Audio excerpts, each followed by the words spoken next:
ভাই কি অবস্থা, খাওয়া দাওয়া করছেন? হ্যাঁ করছি। কি দিয়ে খাওয়া দাওয়া করলেন?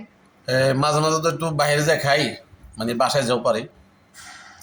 তো আজকে গেছিলাম হোটেলে 12 নম্বর। যাওয়ার পরে দেখলাম যে খুব একটা ভালো কিছু নাই। পর দেখলাম যে করলা ভাজি আমার দিকে তাকায় আছে। ভাই এটা খান ঠিক আছে। তো খাইতে বললাম করলা ভাজি আর ডাল, বুঝছেন।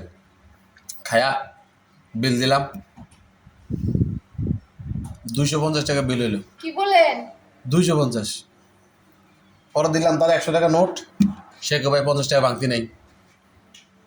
100 টাকার নোট দিয়ে 50 টাকা? হ্যাঁ, বিল তো 250, 100 নোট দেওয়ার পরে 50 টাকা ভাঙতি নেই। দিলাম বাসায় ফোন যে 50 টাকা আছে বিকাশে।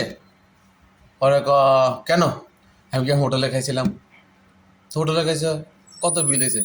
আমি করলো করলা ভাজি ডাল দিয়ে ভাত খাইছি, 250 টাকা বিল। 50 টাকা বিকাশে পাঠালে আমি বিলটা পেমেন্ট করতে পারতাম। 250 টাকা বিল, 50 টাকা বিকাশে পেমেন্ট করবা। আমি 200 টাকা বাদ, শুধু 50 টাকা দেয়া।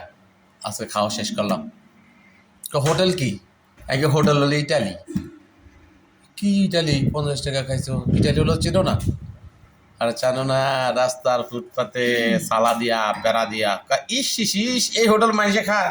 তো মানুষে না গেলে আমি কি মানুষ না? আমি তো মানুষের একটা অংশ, কাউকে ঘৃণা করা যাবে না। ঠিক আছে, ওকে, আল্লাহ হাফেজ।